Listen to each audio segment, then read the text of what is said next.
रामकृष्ण हरी. आज आपण ऐकणार आहोत श्री गुरुचरित्र अध्याय 2, संदीपकांची गुरुभक्ती. हा अध्याय आपण ऐकणार आहोत. त्याआधी तुम्ही जर ह्या चॅनलवरती नवीन असाल तर ह्या चॅनलला नक्की सबस्क्राईब करा, बेल बटनवरती क्लिक करा जेणेकरून नोटिफिकेशन्स मिळतील. तसेच व्हिडिओ आवडल्यास लाईक करायला विसरू नका. तर चला सुरुवात करूया. श्री गुरुचरित्र कथासार अध्याय 2, संदीपकांची गुरुभक्ती. प्रथम श्री गणेशाला वंदन करूया. श्री गणेशाय नमः. हे त्रैमूर्ती दत्तात्रेया, तुम्हाला नमस्कार असो. तुम्हीच माझे गुरु आहात. तुम्ही कृष्णातीरी वास करता. तिथे तुमच्या सहवासात भक्त इतक्या आनंदात असतात की स्वर्गातील देवांनाही त्यांचे मोठे कौतुक वाटते. असो. भगवान विष्णूंचे नाव घेणारे एक शिष्य श्री गुरुचरणांचे ध्यान करत मार्गाने जात होते. चालून चालून दमल्यामुळे ते श्रमपरिहारासाठी एका झाडाखाली विसावले. क्षणभरात त्यांचा डोळा लागला. झोपलेले असताना त्यांना एक स्वप्न पडले. स्वप्नात एक यतीश्वर आले. त्यांच्या मस्तकी जटाभार, सर्वांगाला भस्म आणि कमरेला पितांबर होता. त्यांनी व्याघ्रचर्म परिधान केले होते. ते योगी नामधारकांच्या जवळ आले. त्यांनी त्यांच्या भाळी स्वहस्ते भस्म लावले. त्यांना अभयदान दिले व आश्वासनही दिले. तोच त्यांना जाग आली. त्यांनी अवतीभोवती पाहिले पण कोणीच दिसले नाही. तेव्हा मनोमन आश्चर्य करत ते पुनश्च मार्गस्थ झाले. तर काय आश्चर्य! काही अंतर गेल्यावर त्यांना स्वप्नात पाहिलेल्या योग्यांचे प्रत्यक्ष दर्शन झाले. ते आनंदाने पुढे धावले व त्यांना दंडवत प्रणिपात करून म्हणाले, हे योगाधीशा, तुमचा जय जयकार असो. तुम्हीच माझी माता आहात आणि तुम्हीच माझे पिता आहात. तुम्ही अज्ञानरूपी अंधकाराचा नाश करणारे सूर्य आहात. कृपासिद्ध आहात. तुमच्या दर्शनाने माझे समस्त दोष नाहीसे झाले आहेत. म्हणून तुम्ही माझ्या उद्धारासाठीच आला आहात अशी माझी श्रद्धा आहे. तरी या भक्तावर कृपा करणाऱ्या स्वामी राया, तुम्ही कुठून आलात? तुमचे नाव काय? तुम्ही कुठे राहता? याविषयी काही सांगा. तेव्हा त्या नामधारकांच्या हृदयातील उत्कट भाव व त्यांची जिज्ञासा जाणून ते योगी म्हणाले, मी स्वर्ग आणि पृथ्वीवरील तीर्थक्षेत्रांच्या यात्रा करत हिंडत असतो. भीमा व अमरजा या नद्यांच्या संगमावर वसलेले श्री क्षेत्र गाणगापूर हे माझे गुरु श्री नृसिंह सरस्वती यांचे स्थान आहे. नृसिंह सरस्वती हे दत्तात्रेयांचा अवतार आहेत. भक्तांचा उद्धार करण्यासाठी व त्यांना भवसागरातून सुखरूप तारून नेण्यासाठीच ते भूलोकी प्रकट झाले आहेत. अभ्यास करणारे योगी नित्य त्यांचे ध्यान करतात. श्री गुरु नृसिंह सरस्वती कृपेचे सागर आहेत. ते आपल्या भक्तांना व शिष्यांना सर्व प्रकारचे सौख्य, ऐश्वर्य व आनंद देतात. त्यांना काहीही कमी पडू देत नाही. ते ऐकून नामधारक म्हणाले, स्वामी, मीही श्री गुरूंचे ध्यान करतो. आमच्या वंशातील पूर्वजांपासून सर्वजण त्यांचीच भक्ती करत आले आहेत. असे असताना माझ्या नशिबी ही कष्टप्रद अवस्था का? आज दैवयोगाने तुमची गाठभेट झाली आहे. तेव्हा कृपा करून या संशयाचे निराकरण करा. योगी म्हणाले, अहो, श्री गुरु भक्तवत्सल आहेत. ते सर्वांवर सारखीच कृपा करतात. ज्यांच्यावर गुरुकृपा आहे त्याला सर्व देवता अनुकूल असतात. तो भक्त कली व काळ यांच्यावरही मात करतो. तुम्ही त्यांची भक्ती करता ना? मग आपण दीन आहोत असे का सांगता? याचा अर्थ तुमच्या मनात त्यांच्याविषयी दृढ भाव नाही. अहो, श्री गुरु दत्तात्रेय महाप्रभू म्हणजे ब्रह्मा, विष्णू, महेश यांचा एकत्रित एकरूप अवतार. ते तुमचे सर्वतोपरी कल्याण करतील. त्यासाठी त्यांच्या चरणी एकनिष्ठा ठेवून त्यांची भक्ती करा. एखाद्या वेळी देव कोपले तर श्री गुरु रक्षण करतात, पण श्री गुरु कोपले तर मात्र कोणीही रक्षण करू शकत नाही. नामधारक म्हणाले, स्वामी, श्री गुरु दत्तात्रेय हे त्रिदेवांचे एकत्रित एकरूप अवतार आहेत, हे कसे? तसेच देव कोपले तर गुरु रक्षण करतात, पण गुरु कोपले तर देवही रक्षण करू शकत नाही, हे कोणत्या शास्त्रात वा पुराणात सांगितले आहे? कृपा करून माझ्या मनातील हा संदेह दूर करा. योगी म्हणाले, नामधारक, हा तुम्ही चांगला प्रश्न विचारला आहे. आता वेदवाक्यांच्या साक्षीने मी जे सांगणार आहे ते लक्षपूर्वक ऐका. ब्रह्मदेवांच्या मुखातून 4 वेद व 18 पुराणे निर्माण झाली. ब्रह्मवैवर्त पुराण हे त्यांपैकीच एक होय. द्वापार युगाच्या अंती श्री विष्णू अर्थात नारायण हे महर्षी व्यास झाले. त्यांनी लोककल्याणासाठी वेदांची नीट विभागणी केली आणि ब्रह्मसूत्रादिकांचा व पुराणांचा विस्तार केला. त्या व्यासांनी ऋषींना जी कथा सांगितली तीच मी तुम्हाला सांगणार आहे. तीत ब्रह्माजींनी कलियुगाला गुरूंचा महिमा सविस्तर सांगितला आहे. ते ऐकताच नामधारकांनी त्या योग्यांना वंदन केले व म्हणाले, स्वामी, आज मोठ्या भाग्यानेच तुमची भेट झाली आहे. कारण ब्रह्माजींनी कलियुगाला गुरु महात्म्य केव्हा व का सांगितले ते ऐकण्याची मलाही जिज्ञासा आहे. तेव्हा त्यांचा मनोभाव जाणून योगीराज संतोषले. ते कथा सांगू लागले. प्रलयकाळी भगवान विष्णू अव्यक्त स्वरूपात वटपत्रावर शयन करत होते. त्यांना सृष्टीची रचना करावीशी वाटली, म्हणून त्यांनी आपल्या नाभीतून कमळ उत्पन्न केले. त्यातून ब्रह्मदेवांना प्रकट केले. त्यांनी 4ही दिशांना पाहिले, म्हणून ते चतुर्मुख झाले. त्यांना आपणच सर्वश्रेष्ठ आहोत असे वाटू लागले. तेव्हा विष्णूंनी त्यांना दर्शन दिले व तुम्ही माझी भक्ती करा असे सांगून सृष्टी रचना करण्याची आज्ञा केली. ब्रह्माजींनी त्यांना वंदन केले, त्यांची स्तुती केली व म्हणाले, हे महाप्रभू, मला सृष्टी रचनेचे ज्ञान नाही, मी काय करू? श्रीहरींनी त्यांना 4 वेद दिले व त्यांना अनुसरून जगाची निर्मिती करण्यास सांगितले. त्यांना सृष्टी रचनेचे सामर्थ्य दिले. त्यानंतर ब्रह्माजींनी विविधतेने नटलेले स्थावर जंगम विश्व निर्माण केले. त्यामध्ये स्वेदज म्हणजे घामापासून उत्पन्न होणारे, अंडज म्हणजे अंड्यातून जन्मास येणारे, जारज म्हणजे गर्भाशयातून प्रवसणारे व उद्भिज म्हणजे वृक्ष, वनस्पती आदी अशी 4 प्रकारची जीवकोटी उत्पन्न केली. ब्रह्मवैवर्त पुराणात सुतांनी शौनकादिक श्रेष्ठींना त्याविषयीचे सविस्तर वर्णन स्वतः सांगितले आहे. त्यानंतर ब्रह्माजींनी सनकादिक बाणसपुत्र, मरीची आदी सप्तर्षी, देव आणि दैत्य उत्पन्न केले. चतुर्युगांचे वर्णन. मग त्यांनी काळाचे 4 विभाग केले.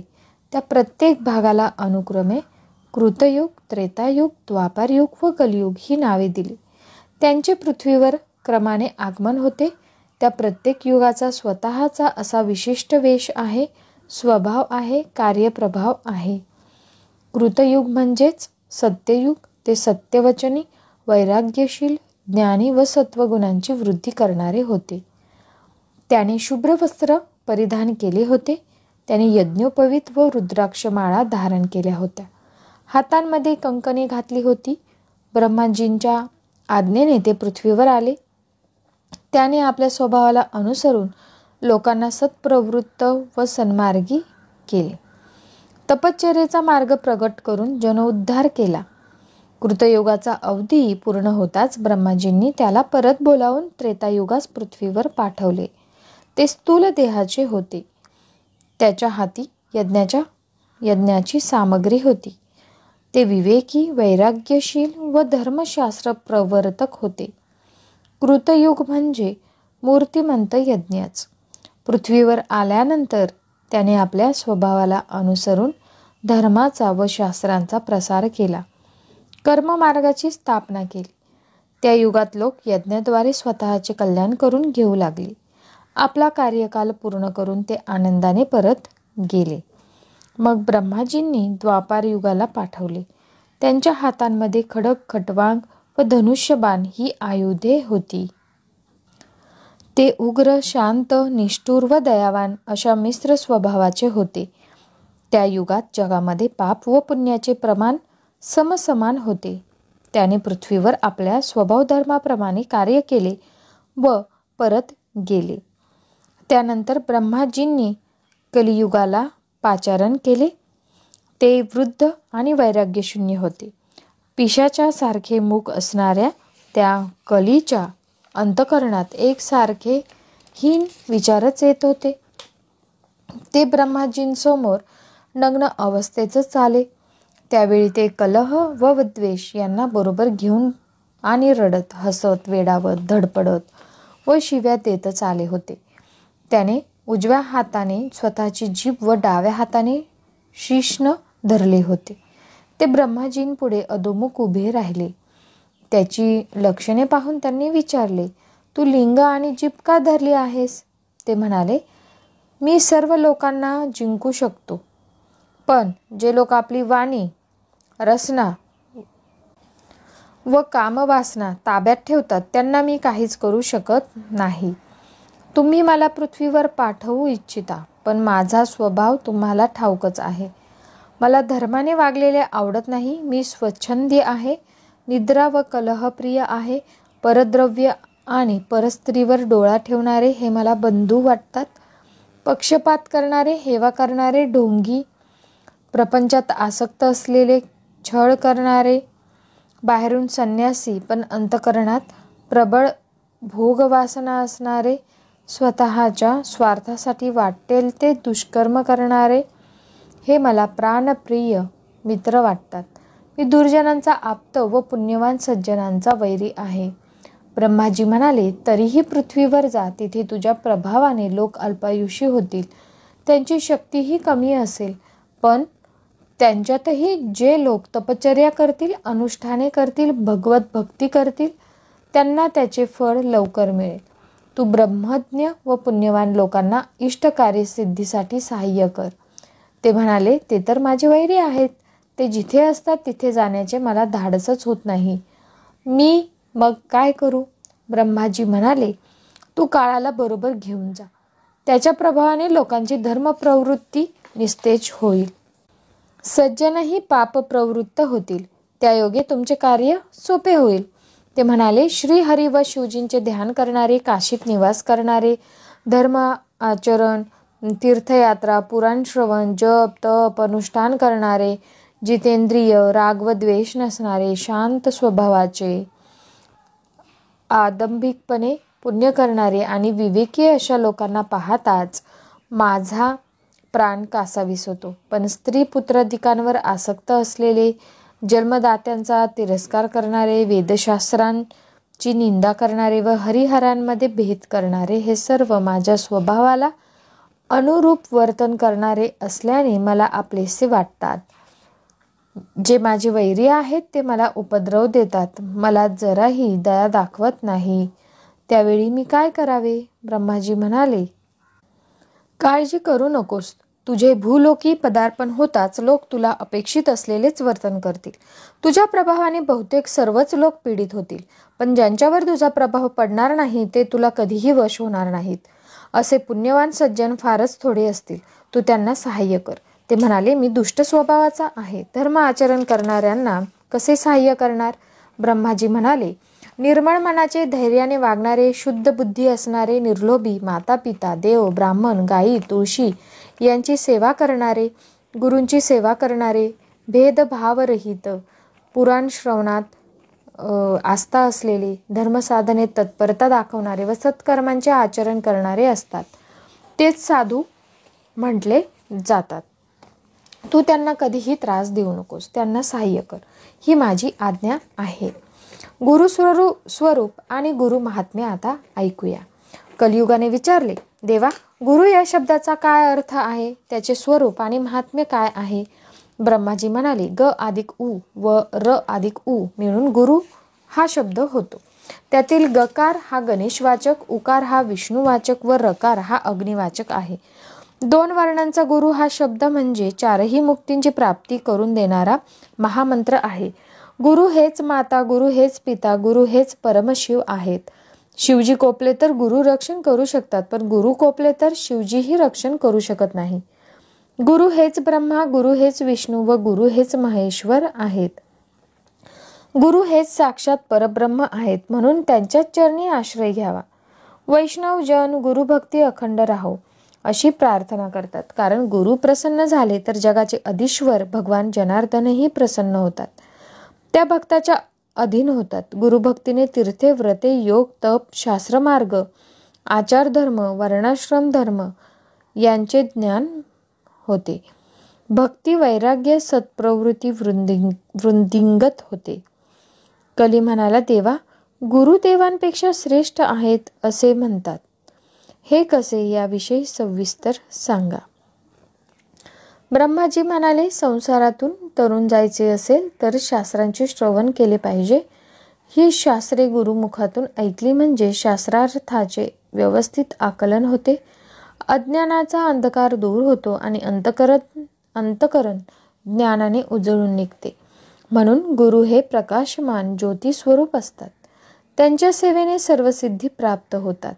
कायिक, वाचिक, मानसिक अशी तीनही प्रकारची शुद्धता प्राप्त होते. त्याविषयीची एक पूर्वकथा सांगतो, ऐक. संदीपकांची गुरुभक्ती. पूर्वी गोदावरीच्या तीरावरील अरण्यामध्ये अंगिरस ऋषींचा आश्रम होता. त्यात पहिले ऋषींचे शिष्य असलेले वेदधर्म नावाचे मुनी राहत असत. त्यांचे अनेक शिष्य होते. ते वेदशास्त्र आदिकांचा अभ्यास करायचे. संदीपक हे त्यांचपैकी एक शिष्य. ते विद्वान आणि थोर गुरुभक्त होते. एके दिवशी वेदधर्माने आपल्या सर्व शिष्यांना बोलावले व म्हणाले, तुमचे माझ्यावर प्रेम असेल तर मी काय सांगतो ते लक्षपूर्वक ऐका.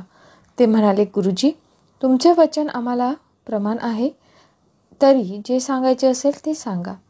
वेदधर्म म्हणाले, मी जन्मांतरी अनेक पापकर्मे केलेली आहेत. त्यापैकी बहुतांश पातके तपश्चर्येने संपली आहेत. आता जे दुष्कर्म शेष राहिले आहे ते भोगल्याशिवाय संपणार नाही. ते पापभोग याच देहाने भोगणे क्रमप्राप्त आहे. म्हणून मी काशीला जाऊन राहणार आहे. त्यावेळी तुमच्यापैकी कोण बरोबर येऊन माझी सेवा करेल ते सांगा. ते ऐकताच सर्व शिष्यमंडळी एकमेकांकडे पाहू लागली. तेव्हा संदीपक विनम्रतेने म्हणाले, गुरुजी, जो दुःखभोग तुम्हाला भोगायचा आहे तो या देहाच्या पतनापूर्वीच भोगून पापक्षालन करा.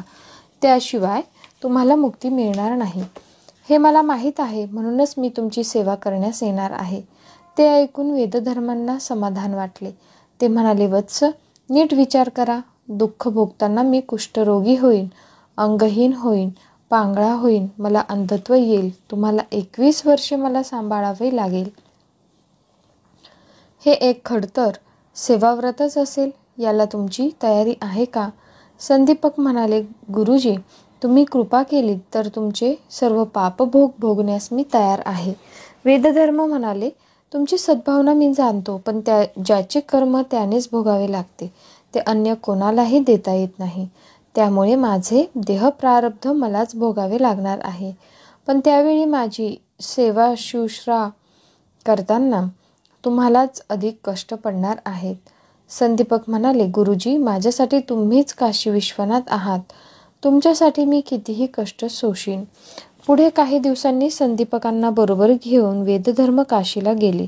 त्यांनी मणिकर्णिकेच्या उत्तरेस कंबलेश्वरा सन्निध वास्तव्य केले. ते मणिकर्णिकेत स्नान करून विश्वनाथांची नित्यपूजा करत असत. काही काळाने त्यांना कुष्ठरोग झाला. जखमांनी शरीर अमंगल दिसू लागले. हातापायांची बोटे झडली. त्यातच अंधत्व आले आणि फेफरेही येऊ लागले. ते दुःख त्यांना सहन होईना. त्या महाव्याधीने त्यांचा स्वभाव पार बदलून गेला. ते हट्टी, चिडखोर, उर्मट, क्रूर व शिवराळ झाले.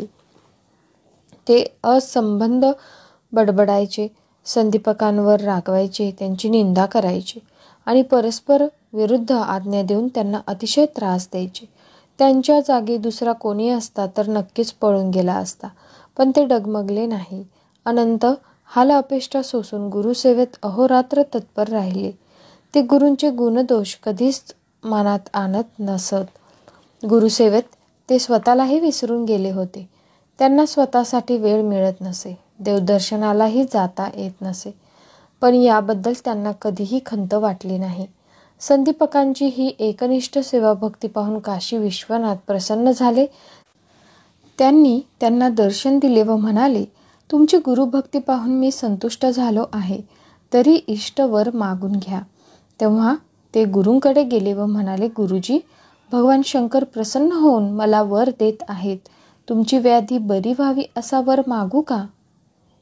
ते ऐकून वेदधर्म म्हणाले, ज्याला मुक्ती हवी आहे त्याने कृत पापांचे भोग भोगूनच संपवावेत असे धर्मशास्त्र सांगते. मी तेच करत आहे. म्हणून माझ्या व्याधी निष्कृतीसाठी त्यांना प्रार्थना करू नका. संदीपक शिवजींपाशी गेले व म्हणाले, देवा, मला तुमच्याकडून कोणतेही वरदान नको आहे. याचे शिवप्रभूंना मोठे आश्चर्य वाटले. ते वैकुंठाला गेले. तिथे भगवान विष्णूंना व सर्व देवांना संदीपकांचा वृत्तांत सांगितला. तो ऐकून श्रीहरींनाही मोठे नवल वाटले. त्या गुरु शिष्यांना भेटण्यासाठी ते स्वतः काशीला आले आणि संदीपकांची गुरुसेवा पाहून परम संतुष्ट झाले. त्यांनी त्यांना दर्शन दिले व म्हणाले, तुमची एकनिष्ठ सेवा भक्ती पाहून मी प्रसन्न झालो आहे. गुरुभक्त शिष्य मला जीव की प्राण वाटतात. मी त्यांचे सर्व मनोरथ पुरवतो. म्हणून तुम्हीही इष्ट वरदान मागून घ्या. संदीपक म्हणाले, देवा, माझ्या गुरूंनी मला सर्व काही दिलेले आहे. म्हणूनच माझ्यासाठी गुरु हेच देव, गुरु हेच तीर्थ, गुरु हेच सर्वस्व आणि गुरुसेवा हाच परमार्थ आहे. गुरूं वाचून कोणीही मोठा नाही. हे प्रभो, हजारो वर्षे तपश्चर्या करणाऱ्यांनाही तुम्ही दर्शन देत नाही. तिथे मी तुमचा भक्त नसूनही तुम्ही मला दर्शन दिलेत. यातच गुरु महात्म्य किती थोर आहे हे स्पष्ट होते. म्हणून तुम्हाला काही द्यायचेच असेल तर माझी गुरुभक्ती अधिकाधिक दृढ होऊन माझ्या हातून उत्तरोत्तर चांगली गुरुसेवा घडावी यासाठी आशीर्वाद द्या. ते ऐकून विष्णूंना परम आनंद झाला. ते म्हणाले, संदीपक, तुम्ही धन्य आहात. धन्य आहे तुमची गुरुभक्ती. अहो, गुरूंची आणि मातापित्यांची सेवा करणारे पर्यायाने आमचीच भक्ती करत असतात. सर्व वेदशास्त्रांचे हेच सार आहे. आम्ही गुरुसेवकांच्या अधीन असतो. म्हणून सर्व उपासनांमध्ये गुरुसेवाच श्रेष्ठ आहे. गुरु म्हणजे परब्रह्म, गुरु म्हणजे अमृताचे सागर. म्हणून अखंड गुरुस्मरण करणारे त्रैलोक्यात पूज्य होतात, निज कीर्तीने अमर होतात. तुमची गुरुभक्ती व गुरुसेवा सतत वृद्धिंगत राहील असा तुम्हाला वर देतो. वर देऊन भगवंत अंतर्धान पावले. हा वृत्तांत संदीपकांनी श्री गुरूंना सांगितला तेव्हा त्यांनाही मोठे कौतुक वाटले.